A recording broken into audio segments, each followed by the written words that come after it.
जय हिंद साथियों, स्वागत है आपका self study classes with Sumit Jain YouTube channel में। तो साथियों, स्टार्ट हो चुका है आज का सेशन। सभी साथी आ जाए और एक बार जल्दी से वीडियो को लाइक कर लें। ठीक है, आपको दोस्तों self study classes app download कर लेना है। प्ले स्टोर में जाना है, सर्च करना है सेल्फ स्टडी क्लासेस और इस ऐप को आपको डाउनलोड कर लेना है। जिन भी साथियों को पढ़ना है TGT, PGT, Punjab master cadre, दोस्तों एलटी ग्रेड, आरपीएससी आदि के लिए हिंदी साहित्य को बहुत अच्छे से पढ़ना है तो अभी ऑफर है हिंदी साहित्य के संपूर्ण कोर्स में। आप एडमिशन ले सकते हैं दोस्तों मात्र 1200 रुपए में। ठीक है, पंजाब मास्टर कैडर वाले हमारे जितने भी साथी हैं दोस्तों, जिनको भी मॉडल पेपर परचेस करना है, 150 नंबर का 150 प्रश्नों का एक मॉडल पेपर रहेगा। ऐसे करके इसमें 30 मॉडल पेपर रहेंगे और कुल मिला के 4500 क्वेश्चन रहेंगे। 599 का कोर्स है, इसमें आप आज ही एडमिशन ले सकते हैं। ठीक है, और जो भी टीजीटी, पीजीटी वाले हमारे साथी हैं, एलटी ग्रेड वाले, मास्टर कैडर वाले, केबीएस, एलटी ग्रेड और डीएसएसबी वाले साथी हैं और हिंदी साहित्य आपको बहुत अच्छे से विस्तृत पढ़ना है, ट्रिकी तरीके से पढ़ना है, तो 1500 में 12 महीने का कोर्स लॉन्च किया गया दोस्तों। 1500 में 12 महीने का जो लॉन्च है, अभी होली ऑफर है 20 तारीख तक, तो 1200 में 12 महीने, 1200 में 12 महीने आप पढ़ सकते हो। ठीक है, और जिन भी साथियों को दोस्तों नोट्स परचेस करना है, नोट्स परचेस करना हिंदी गद्य का विकास, मतलब ये 2 पार्ट में है। ये हिंदी भाषा, देवनागरी लिपि, हिंदी साहित्य, इतिहास, लेखन के स्रोत, आदिकाल, भक्तिकाल, रीतिकाल, भारत, ये पूरा का पूरा दोस्तों इस प्रकार से बनाया गया है। ठीक है, ये पार्ट फर्स्ट में पूरा आपका है, ये पार्ट सेकंड में आपका है हिंदी गद्य का विकास, नाटक, कहानी, उपन्यास। ठीक है, और ये पत्र पत्रिकाओं, प्रमुख कथन। तो कुल मिला के 35 चैप्टर इसमें है। साथ ही दोस्तों ये पूरा मतलब जो है महत्वपूर्ण जो ट्रिक है, इसमें बीच बीच में आपको ट्रिक भी बहुत ही महत्वपूर्ण है। ठीक है, जहां जैसी ट्रिक निकलती गई है कवियों की दोस्तों और जिस भी प्रकार की रचनाओं की, वो ट्रिक भी आपको इसमें एडजस्ट की गई है, इसमें आपको इन नोट्सों में मिलेंगी। तो जिन भी साथियों को नोट्स मंगवाना है अपने घर पर, उनको 2100 रुपए पे करना है दोस्तों। किस नंबर पर? 909866099291 नीचे चल रहा है, उस नंबर पे आप फोन पे कर सकते हो 2100 रुपए। व्हाट्सएप पर दोस्तों आप स्क्रीनशॉट, नाम, नंबर और पूरा पता भेज सकते हो। ठीक है, ताकि आपको पोस्ट के माध्यम से ये नोट्स आपके घर तक पहुंचा सके। ठीक है, चलिए स्टार्ट करते हैं फिर आज का ये सेशन। आज का आपका पहला प्रश्न है कि महापंडित राहुल सांकृत्यायन ने इनमें से किस कवि को हिंदी का पहला कवि माना है? हिंदी का पहला कवि माना तो किस कवि को माना है? एक बहुत ही बढ़िया सा क्वेश्चन आपसे पूछा गया, सभी लोग बताएंगे। और एक बार जल्दी से लाइक भी कर दो, लाइक कर दो। ये रोज क्लास होती है दोस्तों रात्रि 9 बजे। ठीक है, इस क्लास में आपको बढ़िया बढ़िया फैक्टों को, बढ़िया बढ़िया प्रश्नों को यहाँ पर तैयार करवाया जाता है। अब ये पहला प्रश्न आपके सामने है, आपको चयन करना है कि राहुल सांकृत्यायन ने किस कवि को हिंदी का पहला कवि माना। ये अच्छा क्वेश्चन पूछा गया और आपको पता ही है कि सर राहुल सांकृत्यायन ने जो माना है वो माना है किसको? सरहपाद को। यानी कि आपका जो सरहपा है, बी नंबर आपका बिल्कुल सही है। ठीक है, बी नंबर सरहपा, जो कि सिद्धों में प्रथम सिद्ध माने जाते हैं सरहपा, और सिद्धों की संख्या मानी जाती है दोस्तों 84। ठीक है, और सरहपा को अपन को याद रख लेना है।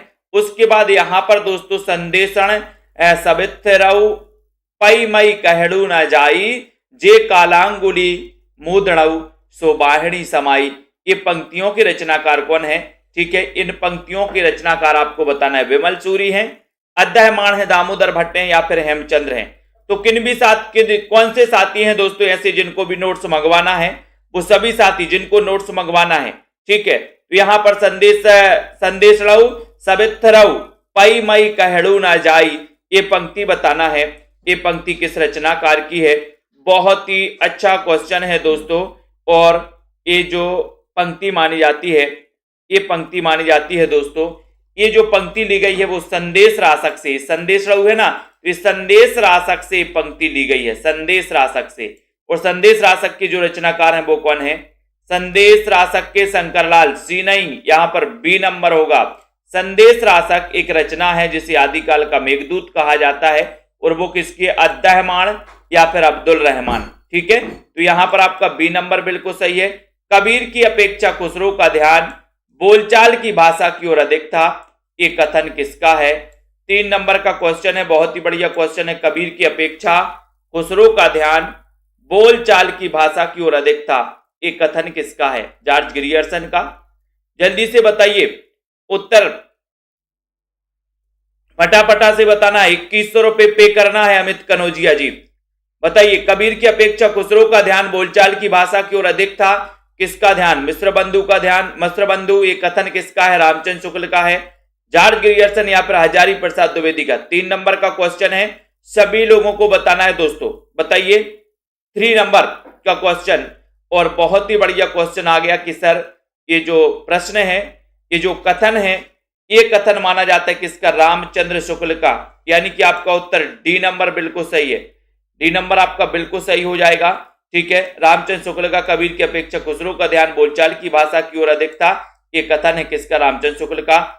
यानी आपका उत्तर डी नंबर चला गया। ठीक है, ग्रंथों में से किसके रचयिता तुलसीदास नहीं है? तुलसीदास किसके नहीं है? बताओ। वैराग्य संदीपनी, कृष्ण गीतावली, समुच्चय हनुमान चरित और पार्वती मंगल, ये आपको बताना है। जल्दी से बताइए। 9098 वाला शशि त्रिपाठी जी, 9098 वाला 9098609291। ठीक है, इस वाले नंबर पर आप लोग कर सकते हैं। ठीक है, 9098 वाला 609291। ग्रंथों में से किसके रचयिता तुलसीदास नहीं है? ऐसा क्वेश्चन पूछा गया, तो यहां पर वैराग्य संदीपनी तो आपका हो जाएगा, कृष्ण गीतावली आपका हो जाएगा, हनुमान चरित के नहीं है। ठीक है, तो हनुमान चरित के नहीं है, यानी कि आपका जो सी नंबर है वो बिल्कुल सही है। सी नंबर, चौथे नंबर का आपका जो सी है वो बिल्कुल सही है। ठीक है, ये हनुमान चरित, बाकी वैराग्य संदीपनी, कृष्ण गीतावली और पार्वती मंगल, ये तो आपके हो जाएंगे। ठीक है, उसके बाद जायसी पहले कवि हैं, सूफी बाद में, ये किसका कथन है? जायसी पहले कवि हैं, सूफी बाद में, ये कथन किसका है? 5 नंबर का क्वेश्चन, श्याम मनोहर पांडे का, चंद्रवली सिंह का, विजय देव नारायण शाही का, या फिर रामचंद्र शुक्ल का। प्रदीप कुमार जी बताइए। सही आंसर यहां पर क्या हो जाएगा? राहुल जी, वीना जी। 5 नंबर का क्वेश्चन है, जायसी पहले कवि हैं, सूफी बाद में, ये कथन किसका है? ये बताइए, उत्तर क्या हो जाएगा? बताइए गेमिंग बट जी। और 5 नंबर का क्वेश्चन, और 5 में उत्तर है आपका सी नंबर, यानी कि विजय देव नारायण शाही। ठीक है, ये कथन दोस्तों शाही जी का है, विजय देव नारायण शाही के। इन्होंने कहा था कि जायसी पहले कवि हैं, सूफी तो ये बाद में हैं। ठीक है, तो आपका उत्तर यहां पर क्या हो जाएगा? संदीप विश्वकर्मा जी, विजय देव नारायण शाही हो जाएगा। सी नंबर आपका बिल्कुल सही हो जाएगा। ठीक है, जसोदा कहां कहो हो बात, तुम्हारे सुत के कर्तव्य मों पे कहे नहीं जात, ये पंक्तियों के रचनाकार कौन माने जाते हैं? बताओ। 6 नंबर का क्वेश्चन सभी लोग बताएंगे, और self study classes app download कर लें। अभी ऑफर चल रहा है दोस्तों, हिंदी साहित्य में 1200 में 12 महीने के लिए, 1200 में 12 महीने का एक कोर्स है हिंदी साहित्य का। लाइव क्लासों के माध्यम से आप पढ़ सकते हो, लाइव कोर्स है। ठीक है, रिकॉर्डेड भी रहता है, लाइव कोर्स भी, लाइव क्लासें भी रहती हैं, tricky video, topic wise test भी रहते हैं। ठीक है, आज का टेस्ट सभी लोगों ने दिया है कि नहीं? आज नाटक का टेस्ट हुआ था, नाटक का और प्रयोगवाद का टेस्ट हुआ था। सभी साथियों ने ये दोनों टेस्ट दिए हैं, जितने भी हमारे पेड मेंबर की नहीं दिए हैं। और किसके कितने नंबर आए हैं जरा बता दो। जसोदा कहां कहो हो बात 6 नंबर का क्वेश्चन है, और आपका उत्तर है कि सर ये जो पंक्ति है ये चतुर्भुज दास की पंक्ति है। ठीक है, तो चतुर्भुज दास, डी नंबर आपका बिल्कुल सही हो जाएगा। अगले क्वेश्चन की ओर बढ़ेंगे। अगला क्वेश्चन है दोस्तों यहां पर कि आधार मधुरता कठिनता कुछ, तीक्ष्णता त्योर, रस कवित्व परिपक्वता जाने रसिक न और, ये पंक्ति किसकी है? उक्त दोहे के द्वारा किस आचार्य कवि ने काव्य रसिक को परिभाषित किया है? तो किस आचार्य ने किया है बताइए। दीपिका शुक्ला जी। 7 नंबर का क्वेश्चन है, और अधर मधुरता कठिनता कुछ, ये चयन करना है 7 नंबर में। और 7 का जो उत्तर जा रहा है वो जा रहा है कि सर 7 नंबर का क्वेश्चन है, बहुत ही बढ़िया प्रश्न है, और उत्तर चला जाएगा आपका भिखारी दास। ठीक है, यानी आपका जो बी नंबर है ये आंसर बिल्कुल सही है, भिखारी दास आपका सही है। निम्न में से रीति मुक्त कविता की विशेषता कौन सी है? 8 नंबर का क्वेश्चन, रीति मुक्त कविता की विशेषता कौन सी है? स्वच्छंदता है, सामाजिकता है, निर्व्यक्तता है या फिर ऐतिहासिकता है। 8 का क्वेश्चन है। कुमकुम जी, रमा जी, युवराज जी, अर्चना, निशा जी, प्रश्न क्रमांक 8 में सभी लोग एक बार लाइक कर दो और अपने मित्रों तक, अनीता जी, अनिल तिवारी जी, शेयर कर दो। पूजा देवी जी, रीति मुक्त कविता की विशेषता कौन सी मानी जाती है, ये बताना है। बहुत बढ़िया, वेरी गुड, मतलब अच्छे नंबर लाए हैं आप लोगों ने। लबडी जी वेरी गुड, विश्वास जी, राहुल जी। तो यहां पर क्वेश्चन पूछा गया है यहां पर कि रीति मुक्त कविता की विशेषता कौन सी है, 8 नंबर के क्वेश्चन में। और आपने लगाया कि सर रीति मुक्त कविता की जो विशेषता मानी जाती है वो मानी जाती है स्वच्छंदता।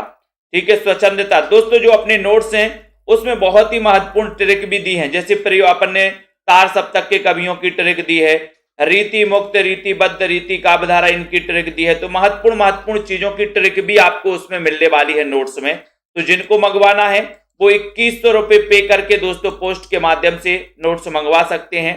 ठीक है, उसमें पूरा आपका हिंदी साहित्य रहेगा, काव्य शास्त्र को छोड़ करके। एकांत संगीत किसकी रचना है, एकांत संगीत किसकी रचना है, श्रीधर पाठक की, हरिवंश राय बच्चन, रामेश्वर शुक्लांचल या फिर महादेवी वर्मा की। बताइए एकांत संगीत के रचनाकार कौन है दोस्तों। 4 विकल्प हैं। 9 नंबर का क्वेश्चन है और आपका उत्तर यहां पर देखते हैं क्या जा रहा है। एकांत संगीत ये किसकी रचना है, सृजन कुमार जी, अनुपम जी, कुमकुम जी और मंजू जी, दारसू जी, एकांत संगीत ये किसकी रचना है। 9 नंबर का क्वेश्चन और आपका उत्तर चला गया कि सर एकांत संगीत के रचनाकार हरिवंश राय बच्चन है, यानी कि आपका उत्तर बी नंबर बिल्कुल सही है। हरिवंश राय बच्चन जिनका जन्म 1907 में हुआ था दोस्तों, इनकी रचना में मधुबाला, मधुशाला, मधु कलश इनकी धार्मिक रचनाएं भी मानी जाती हैं। ठीक है, और इन्हें दोस्तों छई रोमांस का कवि कहा जाता है, हालाबाद का प्रवर्तक भी माना जाता है हरिवंश राय बच्चन को। इनको अपन को बहुत अच्छे से याद कर लेना है, हरिवंश राय बच्चन को। ठीक है, उसके बाद यहां पर बताना है दुखनी बाला नाटक के लेखक कौन है। दुखनी बाला नाटक के लेखक कौन है, 10 नंबर का क्वेश्चन। श्रीनिवास दास हैं, राधा कृष्ण दास हैं, किशोरीलाल गोस्वामी हैं या फिर प्रताप नारायण मिश्र हैं। दुखनी वाला नाटक इसके लेखक कौन माने जाते हैं, प्रमोद सैनी जी बताइए। दुखनी वाला बहुत ही अच्छा ये नाटक है दुखनी वाला। और 10 नंबर में आपका यहां पर उत्तर जा रहा है दुखनी वाला। मैंने आपको बताया था कि जो दुख और दुखनी वाला होता है वो कहां जाते हैं, और इस राधा कृष्ण के दास बन जाते हैं। ठीक है, दास बन जाते हैं। तो दुखनी वाला राधा कृष्ण दास, यानी आपका उत्तर बी नंबर बिल्कुल सही है, राधा कृष्ण दास आपका राइट आंसर है। ठीक है, दुखनी वाला कहां पहुंच जाते, और इस दुखनी वाला जो भी होते वो राधा कृष्ण के पास पहुंच जाते हैं। निम्न में से कौन सा कहानी संग्रह है प्रेमचंद का नहीं है, प्रेमचंद का कौन सा नहीं है, प्रेम पच्चीसी, प्रेम द्वादशी, मोहब्बत की राहें या फिर सप्त सरोज। कौन सा कहानी संग्रह है प्रेमचंद का नहीं है, 11 नंबर का क्वेश्चन है। और 11 नंबर के क्वेश्चन में आपको बताना है कौन सा कहानी संग्रह प्रेमचंद का नहीं माना जाता, बताइए। और एक बार जल्दी से लाइक करो। प्रेमचंद जी का कौन सा कहानी संग्रह नहीं है, बताएं। पुष्पा जी, शंकर लाल जी, 11 नंबर के क्वेश्चन में आपने उत्तर बताया कि सर प्रेम पच्चीसी है, प्रेम द्वादशी भी है, सप्त सरोज भी इनका कहानी संग्रह है, लेकिन ये मोहब्बत की राहें ये इनका कहानी संग्रह नहीं है प्रेमचंद जी का। यानी कि आपका जो उत्तर जा रहा है दोस्तों वो कहां जा रहा है, वो जा रहा है आपका सी की तरफ जा रहा है। सी नंबर जो आपने बताया ये बिल्कुल सही आंसर है, सी नंबर सही है अनुपम जी, बिल्कुल। भैरव प्रसाद गुप्त। नेक्स्ट यहां पर देखते हैं निम्न में से कौन सा कहानी संग्रह फणीश्वरनाथ रेणु का नहीं है, फणीश्वरनाथ रेणु का कौन सा नहीं है, बताओ। आदिम रात्रि की महक, अग्निकोर, अच्छे आदमी या फिर गरीबी हटाओ। कौन सा कहानी संग्रह रेणु जी के बारे में अपन देखते हैं कि सर फणीश्वरनाथ रेणु ये आंचलिक उपन्यासकार माने जाते हैं, फणीश्वरनाथ रेणु। ठीक है, और इन्होंने हिंदी का प्रथम आंचलिक उपन्यास लिखा था जिसका नाम था मेला आंचल। और मेला आंचल आपको याद करना है। और जो फणीश्वरनाथ रेणु का पूछा गया कि इनका कहानी संग्रह कौन सा नहीं है 12 नंबर के क्वेश्चन में, और आपका उत्तर चला गया कि सर आदिम रात्रि की महक फणीश्वरनाथ रेणु का है, अग्निखोर ये भी है, अच्छे आदमी भी है, लेकिन गरीबी हटाओ ये गरीबी हटाओ, ये दोस्तों रेणु जी का नहीं है, यानी कि आपका उत्तर डी जो आपने लगाया वो बिल्कुल सही है। डी नंबर सही है। मृणाल किस उपन्यास की प्रमुख पात्र है? 13 नंबर का क्वेश्चन है। मृणाल किस उपन्यास की प्रमुख पात्र है? निर्वासित, परख, त्यागपत्र या फिर अंतराल? मृणाल किस उपन्यास की प्रमुख पात्र है? ये 13 नंबर के क्वेश्चन में आपसे पूछा गया। 13 नंबर का उत्तर आपको बताना है। किस उपन्यास की पात्र है मृणाल? बताइए। पुष्पा मौर्य जी, अनीता जी, उपमा जी, मंजू जी, कमला जी, मृणाल किस उपन्यास की प्रमुख पात्र हैं 13 नंबर के क्वेश्चन में? और उत्तर चला जाता है। ये क्वेश्चन कई बार आया भी है। मृणाल किस उपन्यास की पात्र हैं? देखते हैं सबसे पहले कौन आंसर बता रहा है। 13 नंबर में बताया है मंजू बाला ने सी। ठीक है, बहुत बढ़िया। अनमोल यादव जी आपने भी सही बताया सी, यानी कि त्यागपत्र। त्यागपत्र की रचनाकार कौन है ये भी आपको बताना है। त्यागपत्र की रचनाकार कौन है? ये त्यागपत्र उपन्यास है किसका, ये भी बताइए जल्दी से। फिर अगले क्वेश्चन की ओर यहां पर आते हैं दोस्तों। बंबई के मजदूर संगठनों के जीवन संघर्ष पर आधारित उपन्यास कौन सा है? 14 नंबर का क्वेश्चन। बंबई के मजदूर संगठनों के जीवन संघर्ष पर आधारित उपन्यास कौन सा है? आबा, सम्रांगण, अनित्य या फिर अंतर्वसी? बताइए। पीएचडी एग्जाम निकल गई मायाराम जी का, बहुत बढ़िया। तो बंबई के मजदूर संगठनों के जीवन संघर्ष पर आधारित उपन्यास कौन सा है? ये 14 नंबर के क्वेश्चन में आपको चयन करना है। और 14 नंबर के क्वेश्चन में आपने सही आंसर बताया कि सर बंबई के मजदूर संगठनों के जीवन संघर्ष पर आधारित जो उपन्यास है वो कौन सा है? आबा। और आबा एक किसका उपन्यास है ये भी आपको बताना है 14 नंबर में। अपन ने कई बार मैंने आपको बताया और ये आबा उपन्यास पूछा भी जाता है। ठीक है, आबा उपन्यास किसका है तो ये भी आपको बताना है। बताइए ज्योति जीवन जी, गीता जी, बताओ नव कंबोज जी कि बंबई के मजदूर संगठनों के जीवन पर आधारित उपन्यास है आबा। आबा के रचनाकार कौन है? और बता दिया पूजा देवी ने कि सर इसके रचनाकार है चित्रा मुदगल। बिल्कुल सही आंसर। शिव शंभू के चिट्ठी के रचनाकार कौन है? 15 नंबर का क्वेश्चन। बाल मुकुंद गुप्त हैं, श्याम सुंदर दास, सरदार पूर्ण सिंह हैं या फिर बालकृष्ण भट्ट हैं?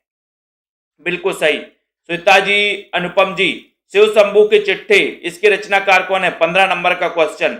और ये शिव शंभू के चिट्ठी कई बार पूछा जाता है। शिव शंभू के चिट्ठी इसके रचनाकार कौन है? बाल मुकुंद गुप्त हैं क्या या श्याम सुंदर दास हैं? इन 15 नंबर के क्वेश्चन में आपको बताना है। और जिन भी साथियों को दोस्तों नोट्स मंगवाना है हिंदी साहित्य के, पद्य साहित्य और गद्य साहित्य दोनों के, ठीक है, तो आप दोस्तों नीचे नंबर चल रहा है 9098609291 वाला, उसमें 2100 रुपए आप फोन पे कर सकते हो और स्क्रीनशॉट और पूरा पता मुझे व्हाट्सएप पर भेज सकते हो। ठीक है, तो शिव शंभू के चिट्ठी इसके रचनाकार कौन है?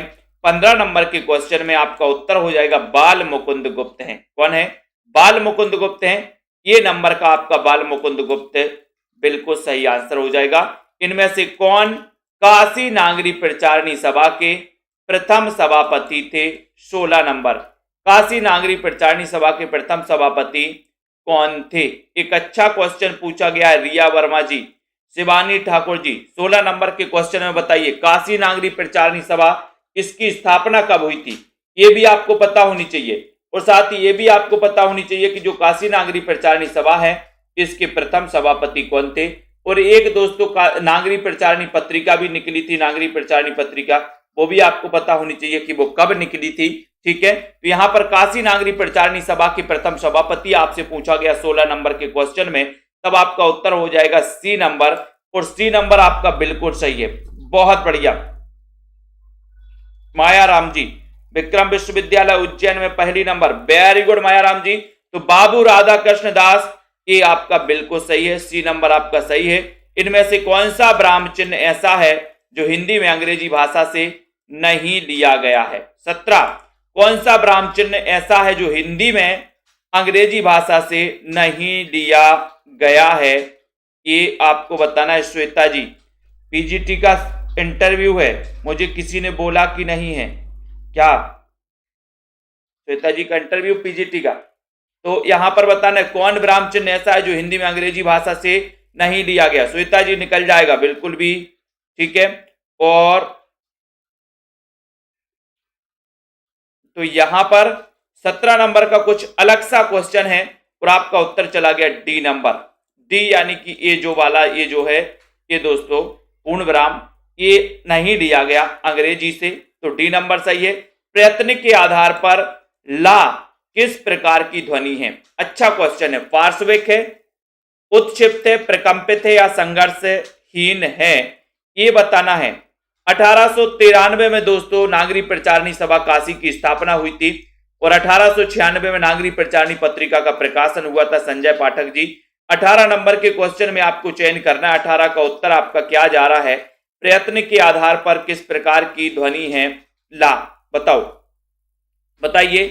अर्पिता जी, ममता जी, नामवर सिंह जी, प्रश्न क्रमांक 18 का क्वेश्चन और 18 में आपने बताया कि सर ये प्रयत्न के आधार पर जो ला ध्वनि है ये पार्श्विक है और पार्श्विक बिल्कुल बताया। सतीश कुमार जी ये नंबर सही हो जाएगा। पार्श्विक कौन सा शब्दालंकार नहीं है? शब्दालंकार और अर्थालंकार ये आपने पढ़े हैं, तो शब्दालंकार कौन सा नहीं है? श्लेष, विवक्षा, उपमा या फिर वक्रोक्ति। वक्रोक्ति 24 मार्च को इंटरव्यू है। बहुत बढ़िया मायाराम जी।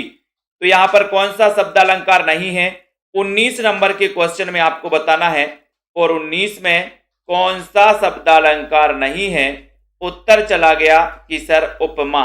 उपमा जो है ये शब्दालंकार नहीं है और उत्तर चला गया सी नंबर। सी नंबर सही है, बहुत बढ़िया, ठीक है। ये दोस्तों शब्दालंकार नहीं है, तो उपमा आपका राइट आंसर है। रस सूत्र की व्याख्या करते हुए अभिव्यक्तिवाद की स्थापना किस आचार्य ने की? 20 नंबर के क्वेश्चन में आपको बताना है। बताओ, रस सूत्र की व्याख्या करते हुए अभिव्यक्तिवाद की स्थापना किस आचार्य ने की है? भट्टनायक ने, श्री शंकुक ने, भट्टलोल्लट या फिर अभिनव गुप्त ने?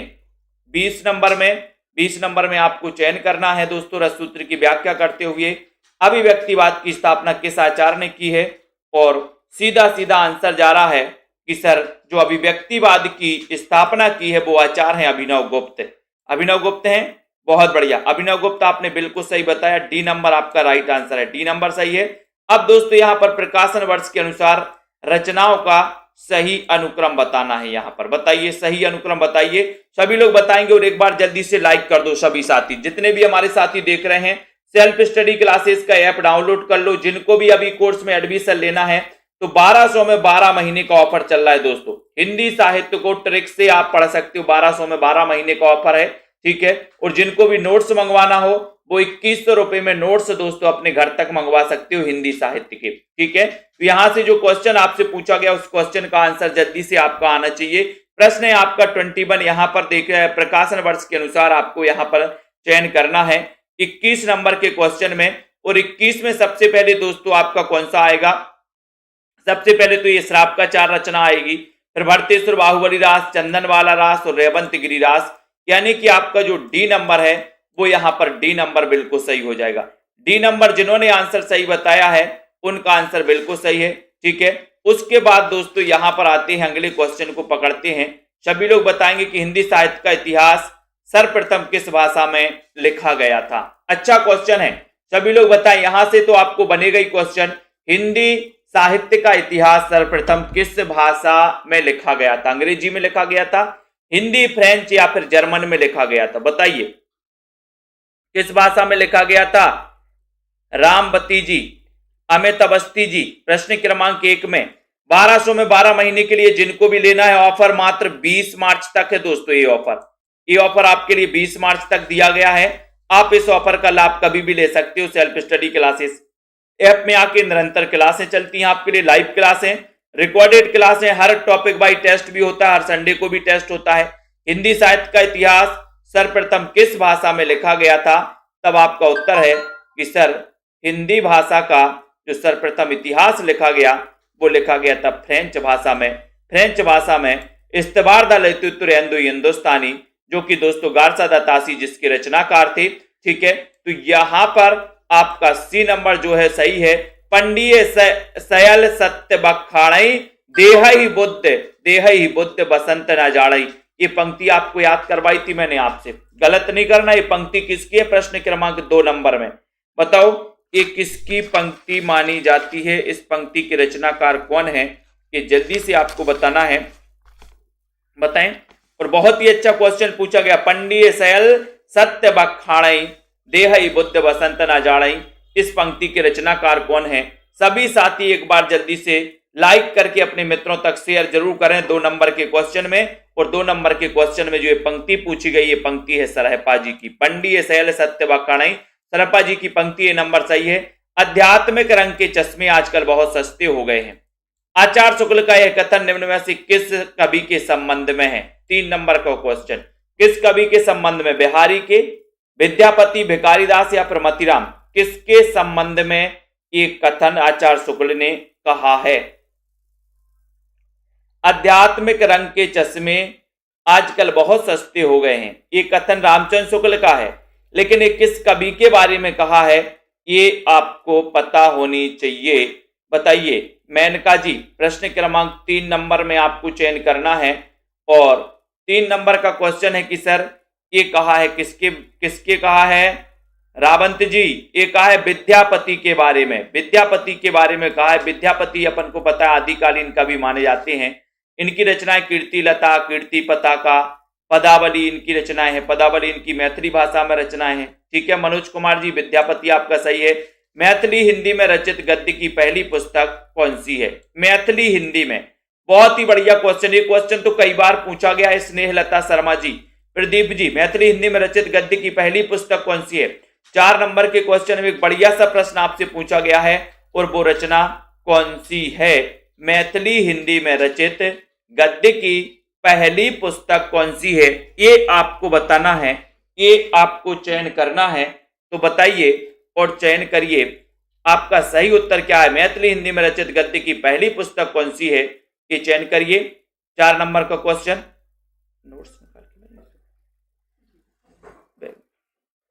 मैथिली हिंदी में रचित गद्य की पहली पुस्तक मानी जाती है कौन सी? वर्ण रत्नाकर। वर्ण रत्नाकर है। और वर्ण रत्नाकर के रचनाकार कौन है? ज्योतिरीश्वर ठाकुर। कौन है दोस्तों? ज्योतिरीश्वर ठाकुर। क्वेश्चन आता है ये ऐसा भी क्वेश्चन आता है कि वर्ण रत्नाकर के रचनाकार कौन है, तो उत्तर होता है ज्योतिरीश्वर ठाकुर। बी नंबर आपका सही है। राजमती इनमें से किस काव्य कृति की नायिका है? 5 नंबर का क्वेश्चन, कीर्ति पताका, आलाखंड, रणमल्ल छंद या फिर बीसल देव रासो। राजमती इनमें से किस काव्य कृति की नायिका है? ये 5 नंबर के क्वेश्चन में आपसे पूछा गया है। और आपका यहां पर सही उत्तर क्या रहा है? 5 नंबर का क्वेश्चन जल्दी से सभी लोग बताएंगे। उत्तर यहां पर हो रहा है कि सर ये जो राजमती इनमें से किस काव्य कृति की नायिका है, तो वो है कौन सी रचना? बीसल देव रासो। बीसल देव रासो के रचनाकार कौन है? नरपति नाल है। ठीक है, नरपति नाल की रचना है, अजमेर के शासक से संबंधित रचना है, जिसकी नायिका कौन है? राजमती। यानी कि यहां पर आपका उत्तर चला गया सी नंबर। शाश्वती डायरी के लेखक कौन है दोस्तों? शाश्वती डायरी, डायरी आपने पढ़ी है दोस्तों, डायरी गद्य की अन्य विधाओं में आपने पढ़ा होगा। शाश्वती डायरी के लेखक कौन है? दिनकर हैं, बच्चन है, रघुवीर शाह या फिर अज्ञे हैं। तो साथियों जिनको भी ये नोट्स मंगवाना है, ये नोट्स आप मंगवा सकते हो अपने घर में। ठीक है, हिंदी साहित्य के 2 पार्टों में ये नोट्स बनाए गए दोस्तों। एक पार्ट में आपका पूरा पद्य साहित्य और एक पार्ट में पूरा गद्य साहित्य।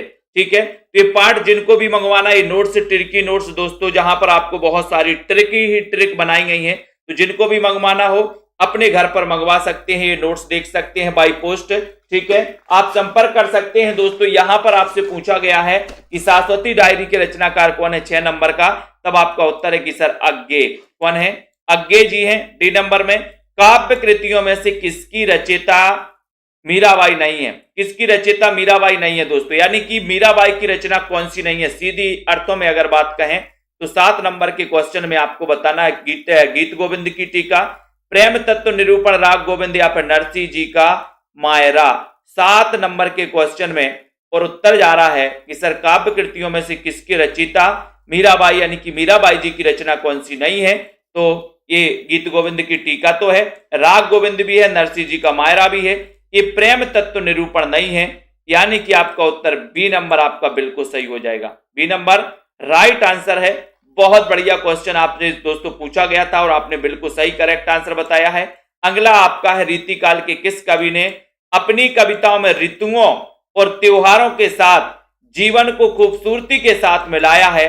तो किसने मिलाया है बताइए। प्रश्न क्रमांक 8 नंबर का क्वेश्चन है। 8 में आप बता सकते हो 8 का उत्तर क्या है। रीतिकाल के किस कवि, बताइए बताइए नबिका सरोज जी, रीतिकाल के किस कवि ने अपनी कविताओं में ऋतुओं और त्योहारों के साथ जीवन को खूबसूरती के साथ मिलाया है? 8 नंबर के क्वेश्चन में वो कवि कौन है ये बताइए जल्दी से। प्रश्न क्रमांक 8 और आपका बिल्कुल सही है कि सर वो रीतिकाल के वो कवि कौन है? वो कवि हैं कौन? पद्माकर जी। पद्माकर, जिन्होंने कविताओं में ऋतुओं और त्योहारों के साथ साथ दोस्तों जीवन को खूबसूरती के साथ मिलाया है। तब आपका उत्तर डी नंबर यानी पद्माकर आपका सही है। कौन सी रचना देव की नहीं है? कौन सी रचना देव की नहीं है? कवि कुल, कल्पतरु, भाव विलास, भवानी विलास या फिर अष्टयाम, यानी कि 9 नंबर का क्वेश्चन है। और 9 में आपका सही उत्तर क्या हो रहा है? कौन सी रचना देव की नहीं है? देव कवि की रचना कौन सी नहीं है? उत्तर हो जाएगा आपका कि सर वो रचना नहीं है। कौन सी रचना नहीं है देव की? भाव विलास तो है, अष्टयाम भी है, भवानी विलास भी है। कौन सी नहीं है? कवि कुल कल्पतरु नहीं है, यानी कि आपका उत्तर ये बिल्कुल सही हो जाएगा। ए नंबर कवि कुल कल्पतरु, तो ये रचना किसकी है फिर? ये बताइए 9 नंबर का क्वेश्चन बताएं। तो अपन ने पढ़ा था कि सर कवि को कुल की चिंता है, कवि को कुल की, तो कवि कुल कल्पतरु चिंतामणि की रचना है, यानी कि आपका ये नंबर सही है। सूर्य समाना चंद में दहु किया घर एक, ये पंक्ति किसकी है? 10 का क्वेश्चन बताना है आपको। रमा शर्मा जी, सुरेंद्र नाथ जी, मन्नत जी, रीता जी, सूर्य समाना चंद में दहु किया घर एक, ये काव्य पंक्ति किसकी मानी जाती है? 10 नंबर के क्वेश्चन में कबीरदास की है क्या? 10 नंबर में। और बोले सर सूर्य समाना चंद में दुहु किया घर एक, मन का चिंता तब भया कछु पुरबिला लेख। तो ये पंक्तियां, बोले सर ये जो पंक्तियां हैं ये कबीरदास की पंक्तियां हैं। बी नंबर कबीरदास का जन्म कब हुआ था? बताइए जल्दी से। रास पंचाध्यायी किस छंद में लिखी गई? रास पंचाध्यायी आपने पढ़ा होगा कि सर एक नंददास की रचना है रास पंचाध्यायी, बताइए। तो रास पंचाध्यायी किस छंद में लिखी गई? रोला में, दोहा में, सोरठा या फिर चौपाई में? रास पंचाध्यायी किस छंद में लिखी गई? 11 नंबर के क्वेश्चन में, और वो लिखी गई दोस्तों रोला छंद में। कौन से छंद में लिखी गई रास पंचाध्यायी? आपने पढ़ी होगी कि रास पंचाध्यायी नंददास की रचना है। और इसी रास पंचाध्यायी रचना की प्रसिद्धि के आधार पर दोस्तों आचार्य रामचंद्र शुक्ल ने नंददास को क्या कहा था? जड़िया कवि, और कवि गड़िया और नंददास जड़िया, ये कहा था ना रामचंद्र शुक्ल ने। वो क्यों कहा था? इसी रास पंचाध्यायी रचना की प्रसिद्धि के कारण कहा था। तो ये रोला छंद में लिखी गई रचना है और बहुत ही प्रसिद्ध रचना मानी जाती है नंददास की। कौन राधा वल्लभ संप्रदाय के प्रवर्तक हैं? बताओ। 12 नंबर के क्वेश्चन में राधा वल्लभ संप्रदाय के प्रवर्तक कौन है? वल्लभाचार्य, हेत हरिवंश, गोविंद स्वामी या फिर शीत स्वामी, ये बताइए। प्रश्न क्रमांक 12 नंबर का क्वेश्चन बताना है। सुनील कुमार जी, उदय यादव जी, राधा वल्लभ संप्रदाय के प्रवर्तक कौन माने जाते हैं? सभी साथी सब्सक्राइब कर ले दोस्तों, बेल आइकन को भी दबा दें, ठीक है। अपने मित्रों तक शेयर करते रहें, इन क्लासों से जुड़े रहें। और जिन भी साथियों को पेड क्लास में एडमिशन लेना है, आप सेल्फ स्टडी क्लासेस में ऐप डाउनलोड कर लें। 1200 में 12 महीने का ऑफर चल रहा है, बढ़िया तरीके से ऑफर। और जिनको भी नोट्स मंगवाना है, आप 2100 रुपए पे करना है आपको 9098609291 वाले नंबर पर, और स्क्रीनशॉट भेजना है व्हाट्सएप पर और पता भेजना है। बाई पोस्ट आपके दोस्तों ये जो नोट्स हैं आपके घर तक पहुंचेंगे। राधा वल्लभ संप्रदाय के प्रवर्तक कौन है? 12 नंबर के क्वेश्चन में उत्तर हो जाएगा हेत हरिवंश, यानी कि बी नंबर आपका हेत हरिवंश बिल्कुल सही हो जाएगा, ठीक है। प्रकृति के नाना रूपों के साथ केशव के हृदय का सामंजस्य कुछ भी ना था, ये कथन किसका है? 13 नंबर में कथन किसका? विश्वनाथ प्रसाद मिश्र का, लाला भगवान दीन का, रामचंद्र शुक्ल का या फिर महावीर प्रसाद द्विवेदी का? प्रकृति के नाना रूपों के साथ केशव के हृदय का सामंजस्य कुछ भी ना था, ये कथन किसका है? ये कथन आपको बताना है। बताइए। नामवर सिंह जी, विशाख जी, बताएं।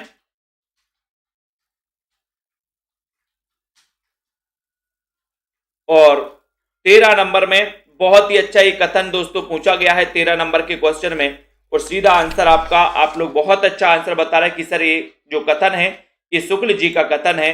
प्रकृति के नाना रूपों के साथ केशव के हृदय का सामंजस्य कुछ भी न था, रामचंद्र शुक्ल का ये कथन है, यानी सी नंबर सही है। हमन है इश्क मस्ताना, हमन को होशियारी क्या, रहे आजाद या जग में हमन दुनिया से यारी क्या। ये पंक्तियां किसकी हैं? ये पंक्तियां पूछी गई हैं आपसे, तो बताएं ये पंक्तियां किसकी मानी जाती हैं? जल्दी से चयन कीजिए। और रोज एक क्लास रात्रि 9 बजे होती है दोस्तों, लाइव क्लास। बाकी की बहुत सारी जो लाइव क्लासें हैं, ठीक है, बहुत सारी जो लाइव क्लासें हैं दोस्तों, वो पेड मेंबर पेड क्लास में होती हैं। 2 लाइव क्लासें शाम को 5 से 5:40, 6:30 से 7:10, और पेड क्लास में रिकॉर्डेड क्लासें भी रहती हैं सारी। हमन है इसके मस्ताना, हमन को होशियारी क्या, रहे आजाद या जग में हमन दुनिया से यारी क्या। ये 14 नंबर के क्वेश्चन में ये पंक्ति किसकी है? ये पंक्ति है दोस्तों कबीर दास की। ये पंक्ति किसकी है? कबीर दास की है। 14 नंबर के क्वेश्चन में हमन है, ये कबीर दास ने कहा था। डी नंबर की पंक्ति में डी नंबर आपने जो लगा दिया रश्मि पाठक जी, वो बिल्कुल सही है, ठीक है। अगले क्वेश्चन की ओर बढ़ेंगे। अगला क्वेश्चन आपके सामने आ रहा है कि हिंदू मग पर पांव ना राख्यो, का बहुते जो हिंदू भाक्यो। ये पंक्तियां किस बोली में है? ये किस बोली में है और ये पंक्तियां हैं किसकी? ये भी आपको बताना है। ये पंक्तियां किसकी हैं? ये पंक्तियां किसकी हैं और ये किस बोली में है? तो ये तो आपको पता ही चल जाएगा। कवि का नाम याद आ जाएगा तो भाषा अपने आप निकल के आ जाएगी। 15 नंबर का क्वेश्चन, बताइए ये पंक्ति किसकी है?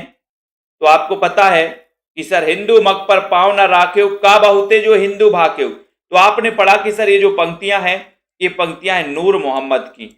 और नूर मोहम्मद जो है दोस्तों, इन्होंने सूफी काव्य लिखे हैं। और सूफी काव्य लिखे हैं तो सूफी काव्य की जो भाषा मानी जाती है वो कौन सी मानी जाती है? अवधी मानी जाती है। अवधी मानी जाती है तो ये पंक्तियां किस भाषा की होंगी? अवधी भाषा की होंगी, ठीक है। तो अवधी में आपको सी नंबर जो आपने लगाया अवधी, वो बिल्कुल सही है। एक तनी हुई रस्सी है जिस पर नाचता हूं, इस पंक्ति के रचनाकार कौन है? एक तनी हुई रस्सी है जिस पर नाचता हूं, अज्ञे की है सर्वेश्वर दयाल सक्सेना, त्रिलोचन या फिर केदारनाथ अग्रवाल। 16 नंबर का क्वेश्चन बताना है ममता जी, बताइए। सौरभ कुमार जी, कमलाकांत जी, अरुण जी, गंगवार प्रश्न क्रमांक 16 नंबर में एक तनी हुई रस्सी है जिस पर मैं नाचता हूं, ये पंक्तियां बताना है। ये पंक्तियां किसकी हैं बताइए। किशोरी लाल जी बताइए यहां पर 16 नंबर के क्वेश्चन में, और यहां पर उत्तर हो जाएगा कि सर ये जो है ये अज्ञे याद कर लेना, ठीक है। तो एक तनी हुई रस्सी है जिस पर मैं नाचता हूं, इस पंक्ति के रचनाकार अज्ञे हैं, है ना। हीरानंद, सच्चिदानंद हीरानंद वात्सायन अज्ञे। तो ये नंबर सही। युग धारा के रचनाकार कौन है? मैंने आपको कई बार बताया वो रचना पूछी जाती है। एक रचना है युग धार और एक रचना है युग धारा, रावंत जी, ठीक है। तो यहां पर आपको चयन करना है युगधारा और युगधार। युगधार तो आपको पता है कि सोहनलाल द्विवेदी की रचना युगधार है, और युगधारा के रचनाकार कौन है ये भी आपको पता होनी चाहिए। और कई बार आपने पढ़ा है कि सर नागार्जुन का वास्तविक नाम था वैद्यनाथ मिश्र। नागार्जुन का जन्म कब हुआ? तो 1911 में नागार्जुन, ठीक है। और इन्होंने कहा था कि आओ रानी हम ढाएंगे पालकी, यही हुई है राय जवाहरलाल की। कि नागार्जुन को याद रख लेना, जिन्हें आधुनिक काल का कबीर कहा जाता है। इनकी एक युगधारा रचना है युगधारा। तो आपका उत्तर सी की ओर चला गया। शब्द जादू है मगर क्या यह समर्पण कुछ नहीं है, ये पंक्तियां किस रचनाकार की हैं? शब्द जादू है मगर क्या यह समर्पण कुछ नहीं है, 18 नंबर, ये पंक्तियां किसकी हैं? ये पंक्तियां आपसे पूछी गई मन्नत जी, ये पंक्तियां बहुत ही बढ़िया पंक्ति पूछी गई हैं। ये बताएं क्या हो जाएगा सही आंसर, बताइए। उदय यादव जी, विमलेश कुमार जी, सतीश कुमार जी, निशा वर्मा जी, प्रश्न क्रमांक 18 नंबर का क्वेश्चन है। और 18 में आपने बताया कि सर ये जो पंक्तियां हैं कि शब्द जादू है मगर क्या यह समर्पण कुछ नहीं है, ये सच्चिदानंद हीरानंद वात्सायन अग्गे जी की पंक्ति है, यानी कि आपका उत्तर बादशाह अग्गे में बी नंबर सही है। बीती विभावरी जागरी, अंबर पनघट में डुबो रही, तारा घट ऊषा नांगरी। उपर्युक्त पंक्तियां जयशंकर प्रसाद के किस काव्य संग्रह में संकलित हैं? 19 नंबर के क्वेश्चन में आपको चयन करना है। बीती विभावरी जागरी, अंबर पनघट में डुबो रही, तारा घट ऊषा नांगरी, ये पंक्तियां किसकी हैं? प्रेम पथिक। ये पंक्तियां कहां से ली गई हैं? जयशंकर प्रसाद के किस काव्य संग्रह से ली गई हैं? ये क्वेश्चन पूछा गया। तो बताइए, प्रमिला जी बताइए, शिवानी ठाकुर जी, बीरेंद्र जी, गीता खलेल जी। 19 नंबर के क्वेश्चन में आपको चयन करना है। साथियों, जिन भी साथियों को एडमिशन लेना, 20 तारीख तक ऑफर है, 20 मार्च तक 1200 में 12 महीने का ये ऑफर चल रहा है, 1200 में 12 महीने का। तो यहाँ पर बीती विभावरी जागरी आपसे पूछा गया 19 नंबर के क्वेश्चन में, और आपका उत्तर चला गया कि सर जो ये बीती विभावरी जागरी ये पंक्तियां पूछी गई हैं, ये पंक्तियां पूछी गई लहर से, लहर काव्य संग्रह से, यानी कि आपका डी नंबर सही है। डी नंबर आपका बिल्कुल सही हो जाएगा। ठीक है, जिन्होंने डी बताया है उनका आंसर सही है। ठीक है, और जिन भी साथियों को दोस्तों एक कोर्स परचेस करना है, मैं आपको दिखा दे रहा हूं ये कोर्स। जिन भी साथियों को परचेस करना है, ये 2 पार्ट में है। एक पार्ट में पूरा पद्य साहित्य, दूसरे में पूरा गद्य साहित्य, यानी कि एक में दोस्तों आपका आदिकाल, भक्तिकाल, रीतिकाल, छायावाद, ये सारे हैं। एक में आपके नाटक, निबंध और दोस्तों आपकी कहानी।